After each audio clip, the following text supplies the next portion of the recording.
Behind the RedLine, Episode 97, Twin Flames Universe, United States, 2010s to present. Everyone wants to be chosen, not just loved, but destined. Twin Flames Universe didn't promise romance. It promised inevitability. That somewhere in the world, there was one person created specifically for you. One soul split into two bodies. One relationship so powerful, it would override fear, trauma, rejection, even identity itself. And if the relationship hurt, that didn't mean it was wrong. It meant you weren't obedient enough yet. Twin Flames Universe was founded by Jeff Ayan, also known as Jeff Divine, and Shaleia Ayan. They presented themselves as spiritual guides, a married couple who had successfully united as twin flames and now offered coaching to help others do the same. Their message was simple, seductive, and emotionally precise. You are not lonely because you haven't found love. You are lonely because you haven't aligned correctly. Love, they said, is not something you choose. It is something you submit to. Twin Flames Universe taught that every person has one true mirror soul, a twin flame, and that reunion is inevitable if the individual does the work. The work was defined entirely by the organization. Members were taught that rejection from a twin flame was an illusion. Boundaries were fear-based blocks.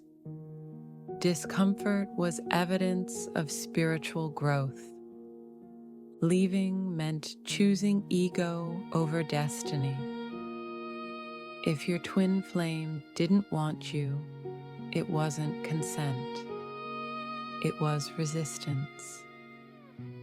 And resistance, in twin flames logic, must be overcome. Twin Flames did not isolate members physically. It isolated them internally. Members paid thousands of dollars for one-on-one coaching, group sessions, ascension classes, harmonization programs. Coaches, trained by the Ayans, were encouraged to monitor members' thoughts, romantic behavior, and emotional responses.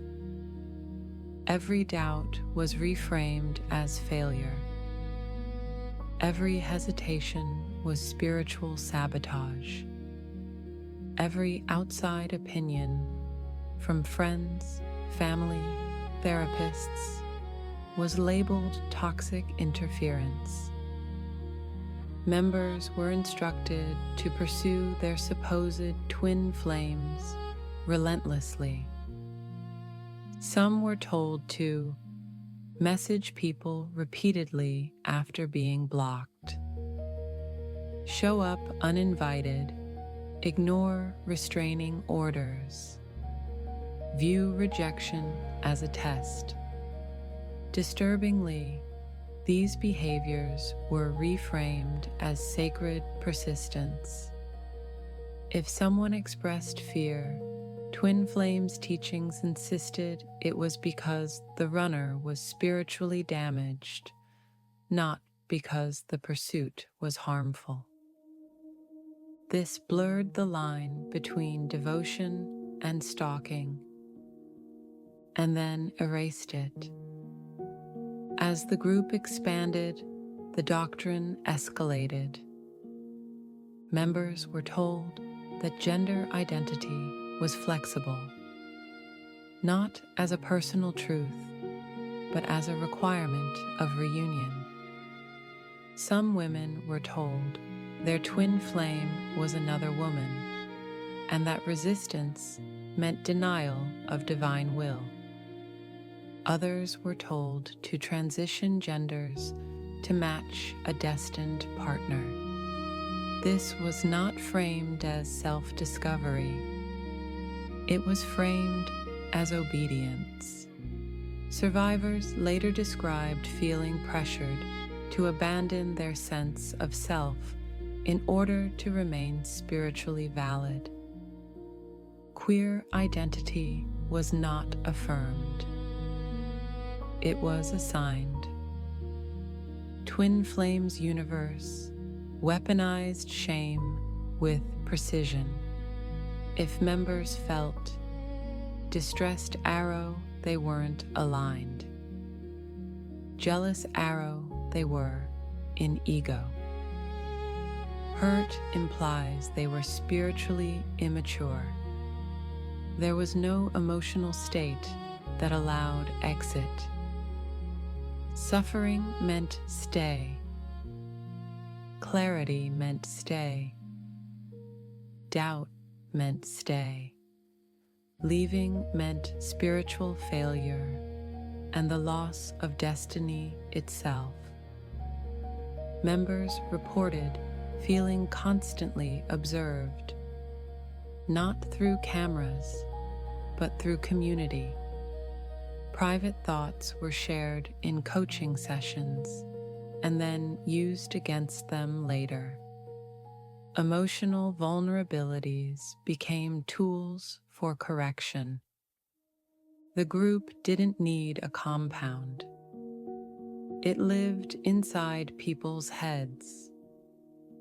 As pressure intensified, many members experienced anxiety, depression, isolation, financial ruin.